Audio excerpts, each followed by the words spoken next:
초대 두 번째 영상입니다.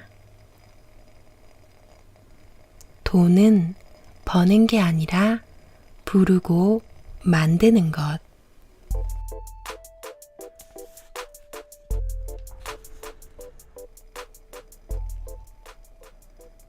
여러분은 어떤 삶을 바라세요?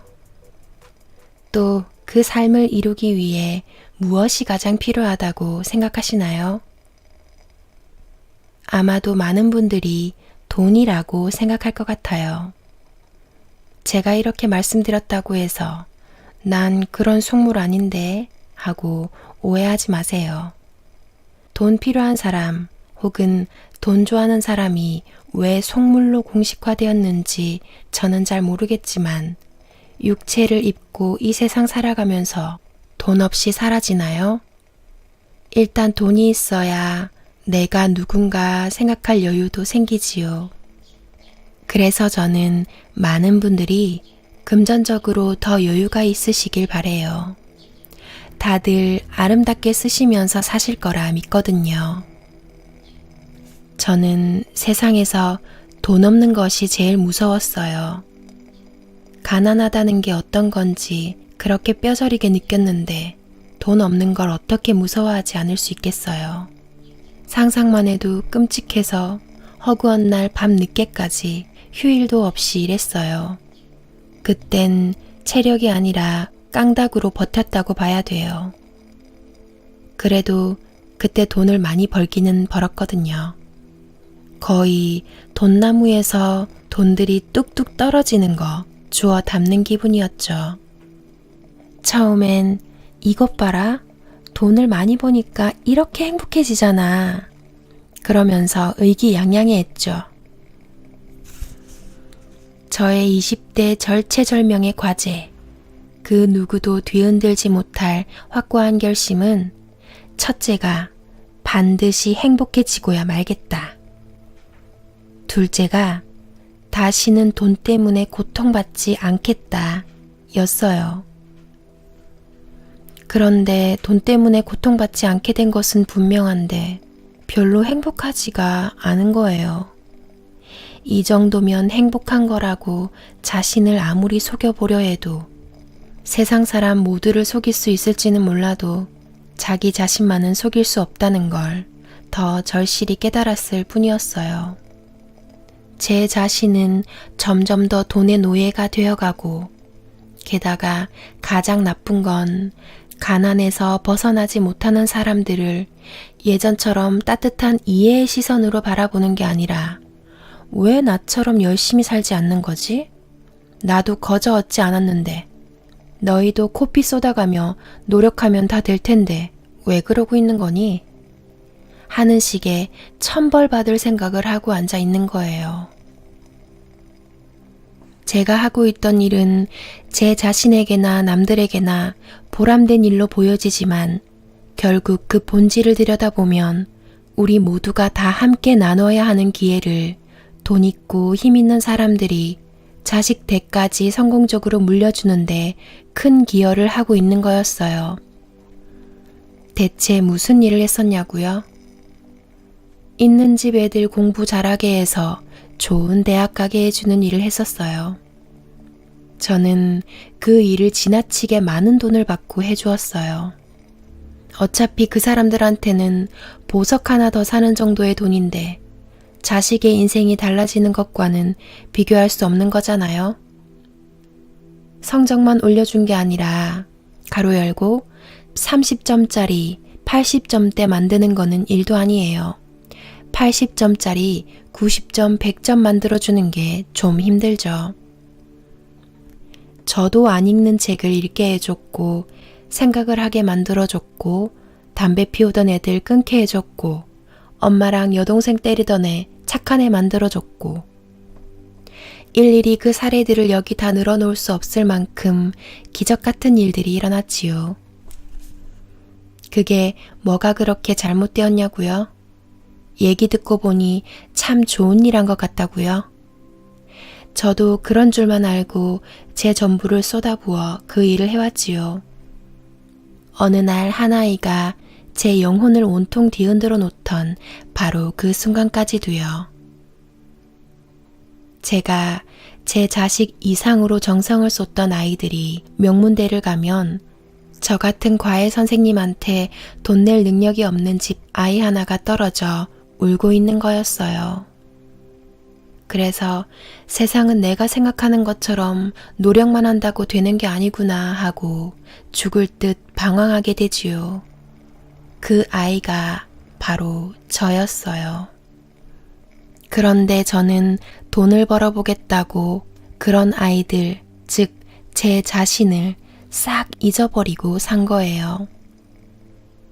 그래서 저는 첫 번째 결심, 꼭 행복하고야 말겠다를 지키기 위해 두 번째 결심인 다시는 돈 때문에 고통받지 않겠다를 내려놓은 거지요. 그런데 제가 분명 포기했다고 생각했던 두 번째 결심이 첫 번째의 충실함으로써 저절로 따라오는 거예요.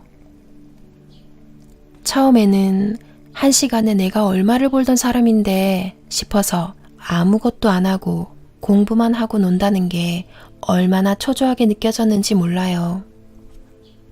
그래도 굴하지 않고 돈에 얽매여 나쁜 짓 하는 것보다는 차라리 이렇게 사는 게 100번 낫다고 마음을 다잡았지요. 저는 돈을 의식적으로나마 내려놓고 살기로 결심한 순간부터 오히려 더 충만하게 살아갈 수 있게 되었어요. 그러고 나서 돈 때문에 고통받아 본 적 지금까지 한 번도 없어요. 하지만 제가 지금 아무리 설득하려 해도 그래도 돈이 있어야 한다고 생각하실 거예요. 저도 그랬으니까요. 돈이 너무 많아서 마음이 허해지고 행복까지 잃는 일이 있다 해도 저는 절대 안 그럴 자신 있으니까 제발 돈에 치여 비명 좀 지르게 해주세요. 이러고 기도했으니까요. 그런데 막상 돈이 생기고 그 생활에 젖어버리고 나니 적당히 라는 선도 모호해지고 남들에게 나눠주기는커녕 내가 어떻게 해서 번 돈인데 하는 생각이 먼저 들더군요. 아침부터 새벽까지 일한 거 생각하면 맨날 불평만 하고 제가 보기엔 게을러 보이기만 한 사람들한테 선뜻 내어놓기 싫더라고요. 내가 왜 그래야 돼? 이 자리에 올라오기까지 고생바가지로 별별 일 다 당하고 살았는데 저 사람들은 왜 가만히 앉아서 도움을 받아? 그랬죠. 이래서 가장 무서운 게 사람이 변하는 거지요. 남이야 죽든 말든 나만 벌고 보자 하는 게 아니라면 돈을 부르고 만들기는 사실 쉬워요. 이게 우주의 법칙이에요. 영혼의 입장에서 가장 덜 중요한 게 가장 쉽게 만들어지는 건 당연하잖아요. 그래서 우리가 자신이 영혼이라는 것을 깨달은 다음 가장 쉽게 얻을 수 있는 게 물질, 즉 돈이에요. 갑자기 복권 당첨이 되거나 돈다발이 하늘에서 우수수 떨어지는 신통력을 부릴 수 있다는 게 아니라 행복함과 마음의 평화, 건강 등을 부르고 만들듯 돈도 부르고 만들 수 있다는 뜻이에요. 하지만 자기가 누구인지 아은 다음에는 돈을 제일 먼저 원하고 그것을 부르는 사람은 아무도 없어요. 예수님께서 왜 떡 2개랑 생선 2마리를 놓고 거기 모인 사람들 한 끼 배불리 먹을 만큼만 기적을 만드셨을까요? 이왕 기적 일으키는 김에 거기 모여있는 사람들 평생 배 띵띵 두드리며 살 수 있게 선심 좀 팍팍 쓰시지 않고 신과 영혼의 세계를 아는 사람에게 있어서는 가장 나중에 필요한 게 물질이에요. 그리고 그걸 모르는 사람들에게도 지나치게 많은 돈은 독이 될 뿐이라는 걸 잘 아시니까 그러신 거죠. 자, 그럼 오늘은 여러분들의 적당히가 어느 정도인지 깊이 생각해 보세요. 그 다음에 부르고 만들어야 뒤탈이 없으니까요. 돈은 세상에 얼마든지 널려 있으니 아무 걱정할 필요가 없거든요. 돈 싫으신 분 계시나요? 저는 돈 좋아하거든요. 제가 안 좋아하는 게 세상에 별로 없기는 하지만요. 얽매이지 않는다 뿐이지 돈이 싫을 리가 있겠어요? 굳이 오는 돈, 난 너 싫어 하고 막을 필요는 없는 거잖아요. 그걸 부르고 만들고 하는 일이 지금 당장 중요하다면 원리는 말씀해 드릴 수 있어요. 그 응용은 님이 하시는 거지만 돈을 부르고 만드는 방법에는 크게 두 가지가 있는데 첫째는 제가 우주의 섭리를 제대로 이해하기 전 그야말로 무대뽀로 머리만 들이박다가 얻은 방법이고요. 둘째는 제가 누구이며 제가 가진 능력이 얼마나 크고 위대한지를 깨달은 이후에 저절로 알게 된 방법이에요. 그래서 원래는 이 두 번째 방법에 대해 이야기를 해야 옳은 것인데 본인 스스로가 체험을 통해 절대 변치 않을 믿음을 가지고 있지 않는 이상 이 두 번째 방법을 그대로 적용하기란 사실 현실적으로 불가능하거든요. 그래서 고민 끝에 첫 번째 방법에 대한 이야기를 먼저 하기로 했어요. 이렇게만 해도 돈은 넘칠 듯이 들어오니까요. 하지만 여기에는 부작용이 있어요.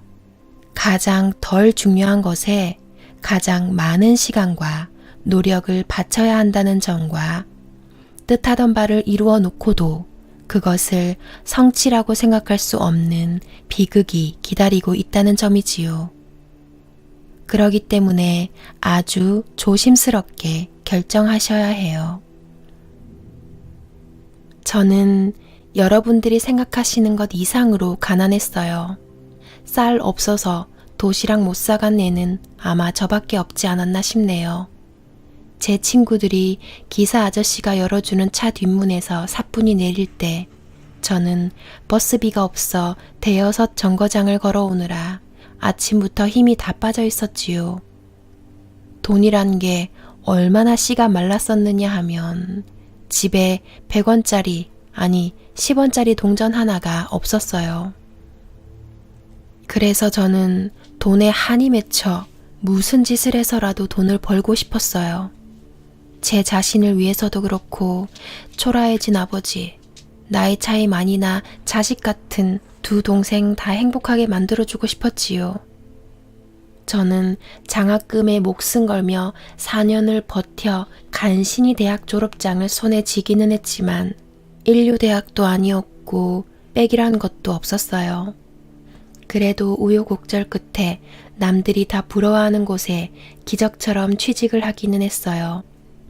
이게 제 두 번째 직장이었는데 이번에도 월급이 우리 가족을 다 먹여 살리기에는 턱없이 부족했어요. 그러니 이잣돈 갚느라 빚이 빚을 만드는 상황에서 일을 아무리 열심히 한다 해도 나아지는 건 아무것도 없었지요. 게다가 남들이 화려하게만 보는 그곳에서는 별별 일들이 다 벌어지고 있는 거예요. 그런 추잡한 짓을 저한테도 서슴없이 하려고 드는 인간들도 있었고요. 아무리 적응을 하려 해도 쉽지가 않더군요. 그래서 결국 거기 그만두고 엄마에게 머리채 다 잡아뜯기고 정신 차려 제 자신을 돌아보니 저는 백수인 것은 물론이고 변변한 다른 직장을 잡기에는 이미 늦어버린 나이였어요.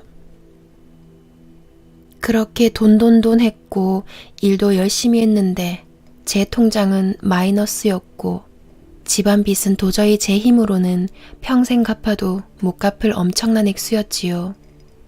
부자가 되기는커녕 평생 허리 부러지게 일해도 빚에 허덕이다 갈 팔자. 뭘 좀 해보려 해도 인류대학 졸업장도 없고 대단한 능력도 없고 게다가 얼굴이나 두껍고 세상사에 빠릿빠릿하기라도 하나. 그런 제 자신이 너무 싫었고 세상이 두려웠어요. 그래서 그때는 죽는 것보다 사는 게 더 두려웠어요. 20대 때 점을 보면 어딜 가나 꼭 하는 말이 있었어요. 제 사주에는 가난이 들어있다고요. 초년에는 부모 덕으로 부족함 없이 잘 살다가 사춘기 때부터 궁자가 꽉 끼어서 중년까지 간다더군요. 그 말이 다 맞으니 애써 부정하기도 힘들었어요. 그런데 제가 이번 생을 계획하고 있는 모습을 본 다음에는 제 인생이 왜 그랬는지 알겠더군요. 저는 부와 명예, 권력에 대한 테스트는 이미 오래전에 끝났더라고요. 그래서 최근 생에서는 몸을 팔 정도로 가난하거나 좀 부족한 듯하거나 아니면 평범한 정도를 택하지 부귀영화를 누리는 쪽으로는 잘 안 가는 거예요. 그래도 필요하다면 빌 게이츠 정도로 돈이 많은 쪽으로 다시 갈 수도 있겠지만 중간 빼기들은 해보나 마나 한 것들은 안 하게 돼요. 이번 생은 좀 쉬엄쉬엄 가자가 아니라 고지가 바로 적인데 하는 심정이거든요. 그래서 저는 아버지의 사업 실패를 제가 택했더라고요. 그리고 한 40쯤 돼서 산전수전 다 겪고 한숨 돌린 후 인연에 많이 얽히지 않고 조용히 살아가는 인생을 택한 거지요. 그런데 언젠가 이야기 드렸다시피 우리네 인생이 시나리오대로 착착 진행되어 가는 게 아니잖아요. 팔자대로라면 지금쯤이나 만났을 남편을 예정보다 빨리 만난 것도 그렇고 첫 남편이 될 남자 피해간 것도 그렇고 또 가난에서 냉큼 벗어나 버린 것도 그래요. 그런데 중요한 것은 제 영혼이 가난을 택할 때 고통을 같이 택하는 게 아니라는 거죠. 고통을 겪을 수도 있는 가능성을 택하는 것 뿐이지요. 그 어떤 경우에도 고통이나 두려움이나 불안이나 하는 것들을 선택할 필요가 없거든요. 그런 선택은 인간의 상태에서만 해요. 두려워할까, 극복할까 하는 것들이요. 똑같은 가난을 누구는 고통스럽게, 누구는 행복하게 받아들이니까요. 가난하다고 해서 불행해하는 것은 신의 섭리로나 영혼이 바라는 바로나 다 역행되는 짓이에요. 우리 한국 전쟁 때도 어린아이들은 미군들이 던져준 초콜릿 한 조각 먹으면서도 그지없이 행복해했잖아요. 내가 거지야? 왜 나는 거지처럼 던져준 초콜릿을 먹고 있는 거야? 하고 비참해하지 않았지요. 아예 굶는 것보다는 던져준 초콜릿이나마 맛볼 수 있어 감사하다고 생각하니까요. 그 감사함 속에 신의 축복이 함께해요. 그 감사함 속에 신의 축복이 함께해요. 여러분, 이거 적어 놓으세요. 감사함 속에 신의 축복이 함께한다. 빌어먹어도 행복할 수 있는 사람이 있다면 그는 이미 고지에 거의 다다른 거지요. 이 세상에 오기 전에 제 영혼도 가난하기로 딱 정하고 왔는데 제가 무슨 재주로 그걸 뒤엎어버렸는지 궁금하시죠? 사실 제 자신도 될 거라고 믿고 한 건 아니었어요. 죽기 살기로 머리만 들이박아 본 거거든요. 처음에는 아무데도 기댈 데가 없어 밤마다 기도를 했어요. 작은 방에서 식구들 포개 자니까 추워도 마루에 혼자 앉아 기도를 했어요. 애간장이 끊어지도록 간절하게 했지만 그 내용은 누가 들으면 골 때린다 할 만한 것들이었지요. 도저히 고등교육을 받은 20대 중반의 여자가 할 수 있는 기도가 아니었어요. 단도직입적으로 말해서 저 돈 필요해요. 그것도 무지무지 많이 필요해요. 그런데 취직 좀 다시 해보려니까 제가 나온 대학 가지고는 명함 내밀 수도 없어요. 당신이 하느님이든 천주님이든 부처님이든 아니 산신령님이라고 해도 저는 상관 안 해요. 누구든 제일 센 분이 제 기도 들어주세요. 제발 돈만 벌게 해주세요. 대신 저한테 뭐 필요하신 거 있으면 다 드릴게요. 하는 식이었지요. 이 기도 아닌 기도를 매일 밤 했지요. 그리고 응답해달라고 한참 그대로 엎드려서 기다리고요. 그런데 이번에도 응답 같은 건 없더라고요. 그래서 역시 때려치웠는데 지금 와 돌아보니 당연히 응답을 다 받은 거였어요. 기도하면서 응답해주세요 그러고 엎드려 있으면 제가 한 번도 해보지 않은 생각들이 떠오르더군요. 이 중요한 생각들이 바로 응답이에요. 신께서 주시는 것이기도 하고 자신의 위대한 영혼이 주는 것이기도 하지요. 첫째, 제가 아무리 제 자신을 별 볼 일 없게 생각해도 군뱅이도 기는 재주가 있다는 거였어요. 도대체 저는 달란트가 뭐예요? 옛날에 성당에서 그러는데 당신이 사람마다 달란트를 줬다면서요. 그런데 왜 저는 그게 없어요? 이러는데 탁 떠오르는 게 있었어요. 제가 대학 다닐 때 아르바이트로 과외를 좀 했었는데 저를 3년간 먹여 살려준 걔가 보통 돌머리가 아니었거든요. 걔네 엄마가 자기 아들을 석두라고 그럴 정도였어요. 그런데 제가 얘를 대학에 보냈다는 거 아니에요. 꼴찌하던 애를 서울에 있는 4년제 대학, 그것도 봐줄 만한 공대에 보내줘서 은인 소리를 들은 적이 있었지요. 그래서 혹시 내 달란트가 가르치는 게 아닐까 싶었어요. 둘째, 저는 그때 가진 게 없으니 장사나 사업 같은 건 꿈도 못 꾸고 그저 직장 얻어 돈 벌 생각만 했었거든요. 그래서 어떻게 직장을 구해요? 저는 이것도 모자라고 저것도 모자라고 이러고 있었는데 갑자기 또 이런 생각이 떠오르는 거예요. 네가 지금 대기업 들어가도 한 달에 200 벌 수 있어? 그 당시 당연히 못 벌었죠. 저는 그때 빚 때문에 백지수표 한 장은 받아야 일이 풀릴 판이었단 말이죠. 그럼 장사나 사업을 해야 되는데 쥐뿔 돈이 있어야 호떡이라도 팔아보죠. 하지만 돈 없다고 가만히 앉아서 죽을 수는 없잖아요. 그래서 그럼 미천 안 드는 장사가 뭘까 하고 열심히 생각하기 시작했어요. 그랬더니 제가 가지고 있는 뭔가를 팔아야 한다는 결론이 나오더라고요. 몸은 좀 곤란하고 신장 한쪽 팔아볼까 생각해 본 적도 있었지만 그래서 혹시 가르치는 게 내 달란트라면 그걸 어떻게 팔아볼까 하는 생각을 했지요. 그런데 여러분도 아시다시피 과외가 여러 번 탄압을 받아온 데다 강남 바닥에서는 서울대 연고대 아니면 잘 써주지도 않고 혹시 써준다 해도 젊은 애들한테는 많은 돈을 주는 것도 아니잖아요. 저도 대학 때 해봐서 잘 알지만 보통 20-30만 원이거든요.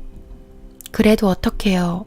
신규 채용되기엔 늦었지. 장사해볼 만한 미천은 없지. 그래서 강남에 있는 조그만 학원에 강사로 들어갔지요. 그리고 거기서 저를 유난히 따르던 애가 엄마를 졸라대는 바람에 과외자리도 쉽게 잡았고요. 그런데 얘도 석두랑 붙여놓으면 둘이 앞서거니 뒤서거니 할 강적이었거든요. 석두처럼 항상 꼴찌하던 애는 아니었지만 뒤로 아무리 돌아봐 봤자 한두 명밖에 없는 애였으니까요.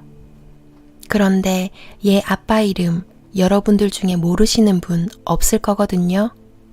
그러니 엄청 구박을 받고 살았죠.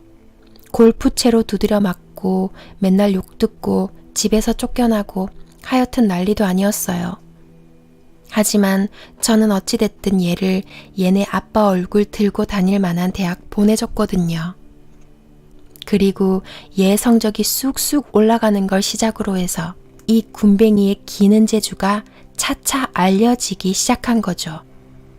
저는 또 다시 간절한 기도를 해가며 제 주가를 하늘 높은 줄 모르고 올리기 시작했어요. 자기가 자기 몸값 올리지 않으면 아무도 안 올려준다는 것도, 돈 얘기 같은 거 꺼내기 싫어하는 제게 신통방통한 아이디어를 준 것도 다 제 영혼이었어요. 저처럼 완전 밑바닥에 계신 분은 안 계시길 바라지만 그래도 돈 때문에 고통받고 계시다면 첫째, 기도부터 하세요. 언젠가 설명드렸지만 신께서는 우리가 무슨 짓을 하던 그냥 내버려 두시거든요. 미소리 너 돈 필요하구나? 자 여기 있다. 이러시지 않으세요. 사실 기도는 신께 바치는 동시에 자신의 영혼의 소리를 듣는 일이에요. 믿지 않으셔도 할 수 없지만 영혼은 돈 정도는 우습게 만들거든요. 돈 나올 구멍이 전혀 없다 싶어도 그건 순전히 착각이에요. 제가 확실한 액수는 밝힐 수 없지만 제 나이에 그 정도 벌던 사람 누가 또 있었을지 궁금해요. 학벌이 빵빵하길 하나 머리가 특별히 좋기를 하나. 근데 지도 못 간 서울대 연고대를 척척 보내줘가지고 돈방석에 오르다니 세상 참 재밌지 않나요? 저는 정말 제가 아무것도 가진 게 없다고 생각했어요. 제가 위대한 영혼이라서 모든 걸 부르고 만들 수 있다고 생각하기는커녕 이렇게 살다가 죽으려니 너무 억울하다는 생각만 들었어요.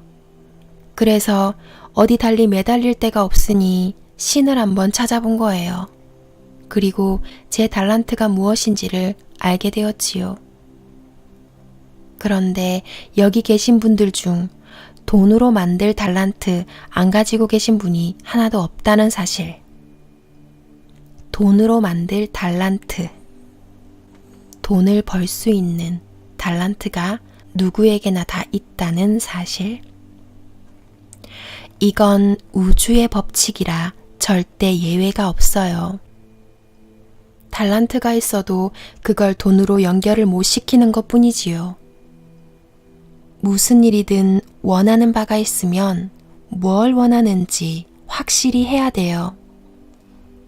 돈 필요하다고 기도한다는 게 영 찜찜한데 어쩐지 고상한 것 같지 않은데 이러면 말짱 헛거예요. 교회 다니는 사람들이 왜 그렇게 잘 사는지 아세요?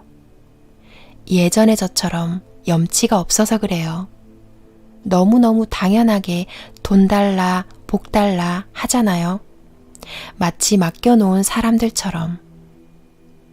그런데 재밌는 건 그 원리를 진정으로 믿는 사람들에게는 진짜로 돈이 들어온단 말이죠. 그게 아니라면 그 교회가 이 정도로 발전할 수가 없어요. 그런데 더 재밌는 것은 그 신자들이 바로 자기가 돈을 부르고 만드는 줄은 모르고 거기 다녀서 그런 줄 알거든요. 그러니 거기다 아낌없이 돈을 내는 거고요. 그 원리와 믿음 가지고 누구한테나 한번 빌어보세요. 똑같이 되죠. 다시 말씀드리지만 누가 해주는 게 아니라 우리 영혼이 하는 거예요. 주체는 바로 우리 영혼이에요. 사실 이건 제가 별로 좋아하는 방법이 아니에요. 그래도 정 급한 분들을 위해 그냥 얘기하기로 했어요. 저도 이렇게 해서 편하게 살았으면서 해보니까 결국 내 영혼을 위해서는 별로 안 좋더라 하는 걸 알면서도 말한다는 게 제 양심에 찔려서요. 이 염치 없어 보이는 기도가 얼마나 강력한 힘을 가지고 있는지, 도대체 어떤 원리로 땡전 한 푼 없이 빚더미에 앉아있던 제가 돈 떨어지는 나무 밑에 앉게 되었는지, 그리고 그 기도가 제대로 힘을 쓰려면 어떤 식으로 해야 하는지 등은 다음 장에서 설명드릴게요.